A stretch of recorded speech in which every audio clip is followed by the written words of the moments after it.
नमस्कार। स्पिरिचुअल खजाना चैनल में आपका स्वागत है।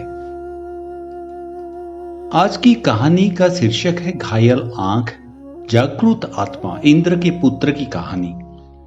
सूर्य अस्त हो रहा था और पंचवटी की घनी छतरी से सुनहरी रोशनी बिखेर रहा था। अपनी साधारण कुटिया के बाहर श्री राम और माता सीता शांत वार्तालाप में खड़े थे। वन शांत था, फिर भी हवा में कुछ हलचल हो रही थी। अचानक सीता माता रुक गई। उनकी आंखें आकाश की ओर उठी, भौहें धीरे से सिकुड़ गई। प्रभु, उन्होंने फुसफुसाते हुए कहा, मुझे किसी की उपस्थिति का एहसास हो रहा है, वन की नहीं बल्कि किसी की जो देख रहा है। राम ने अपनी दृष्टि ऊपर की ओर घुमाई। अंबर आकाश में एक काली छाया दिखाई दे रही थी। एक कौवा धीरे धीरे चक्कर लगा रहा था। उसकी आंखें अस्वाभाविक भाव से चमक रही थी। यह कोई साधारण पक्षी नहीं था। राम का हाथ सहज ही धनुष के पास चला गया। यह प्रकृति का प्राणी नहीं है, उन्होंने शांति से कहा, इसमें स्वर्ग का अहंकार है। कौवे इंद्र के पुत्र जयंत ने भगवान के धैर्य की परीक्षा लेने के लिए ये रूप धारण किया था। लेकिन उनकी नजर सीता पर बहुत देर तक टिकी रही और धर्म की दिव्य सीमा पार हो गई। राम की आंखें सिकुड़ गईं। जो कोई इस क्षण की पवित्रता का उल्लंघन करने का साहस करेगा, उसे धर्म की अग्नि का सामना करना पड़ेगा।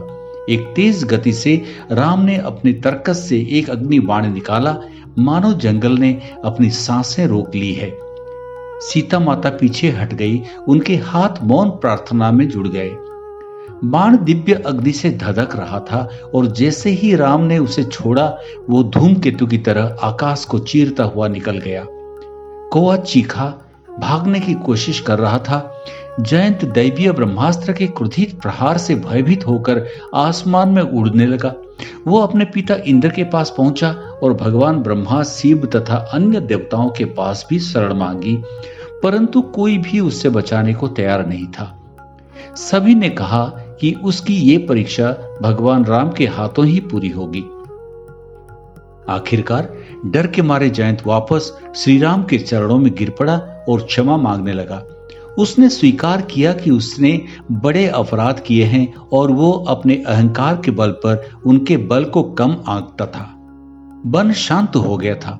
अग्निबाण का सटीक प्रहार हुआ था। इंद्र के पुत्र जयंत कौवे का वेश धारण किए घायल होकर गिर पड़े।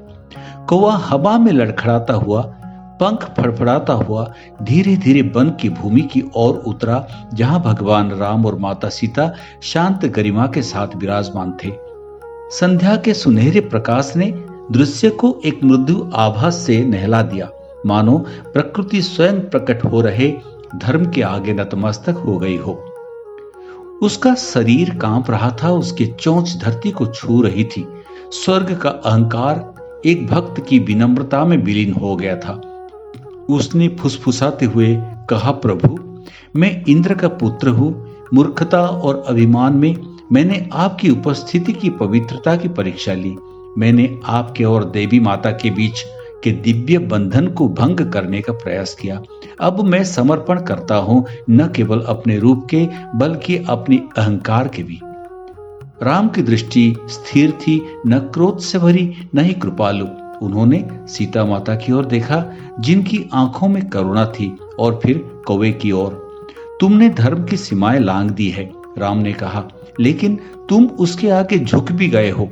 ये घाव तुम्हारी याद दिलाए और ये दया तुम्हारा पुनर्जन्म है। ये कहकर राम धनुष लेकर खड़े हो गए। उन्होंने अंतिम बाण चलाया, विनाश का नहीं बल्कि शुद्धिकरण का।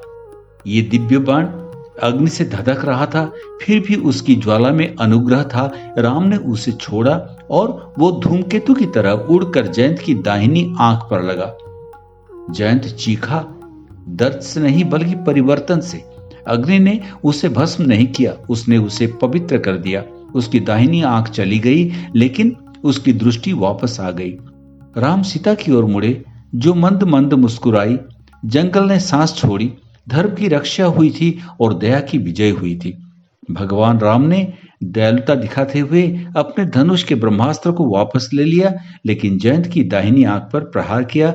तब से कौवे की एक आंख अधूरी हो गई। भगवान राम ने उसे आशीर्वाद दिया कि वो पृथ्वी पर रहने वाला सबसे बुद्धिमान और चतुर पक्षी बनेगा और वो भविष्य में पितरों का संदेश वाहक बनेगा। जयंत ने अपनी गलती से सीख ली और भगवान राम के प्रति अपना सम्मान, श्रद्धा और भक्ति गांठ में बांध ली। इस कहानी में इतना ही। कहानी पसंद आया तो वीडियो को लाइक करें। हमारे चैनल पर नए हैं तो चैनल को सब्सक्राइब करें। अगली वीडियो में और एक कहानी के साथ फिर मिलते हैं। नमस्कार।